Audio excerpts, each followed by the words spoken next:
The US had a very positive economic report, and here's what it means. The US economy grew 2.8% in the second quarter, which was above expectations. The reason that's so significant is because, once again, the US economy has defied experts and shown robust growth, even though our interest rates are at 5.5%, which the experts said were unsustainably high. And this is on top of inflation being brought down to 3%. If you wrap all of this up, that means that the Federal Reserve has been able to drop the money supply, drop its balance sheet, drop inflation, but still maintain some kind of economic growth for the US economy. But we do still have to tackle our massive debt issue, which is actually about $34.54 trillion.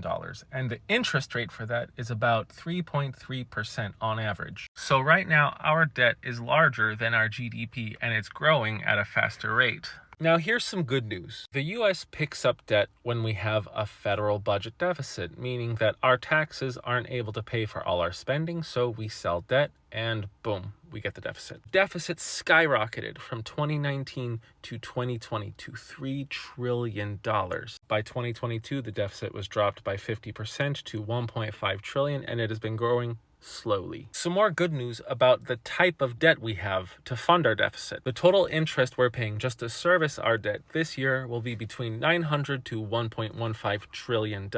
Hey, that 3.3% interest rate on top of $34.5 trillion, it adds up. But a decent chunk of that debt has a very early maturity date. Maturity means if I have a 1-year bond, I have to pay it off in a year. And 15% of that debt is between 1 month to 1 year. And 55% of all that debt are treasury notes. 2-year, 3-year, 5-year, 7-year, and 10-year. And all this debt has very high yields that we have to pay. And if the US economy keeps its momentum of high GDP growth and lower inflation, then guess what? This interest that we have to pay starts to go down. And instead of having an average interest rate of 3.3% in the year, we will have maybe 2.9, 2.8, possibly lower. Democrats habitually have a record of lowering deficits. From 2008 to 2016, that was Obama. Drop in deficit from 2021 to 2024, that's Biden. Last but not least is the piece de resistance that will allow the US economy to easily pay off its debt. See, during World War II, we had a similar debt to GDP ratio than today, even though today's is a little bit higher,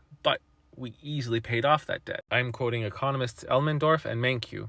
An important factor behind the dramatic drop between 1945 and 1975 is that the growth rate of GDP exceeded the interest rate on government debt for most of that period. Infrastructure building is one of the largest positive drivers of our GDP, and we just spent the largest amount of money in US history in the infrastructure bill, $1.2 trillion, which even outmatches what we spent building the highways in the 50s in today's dollars. Now, I'm not saying everything is going to be a-okay.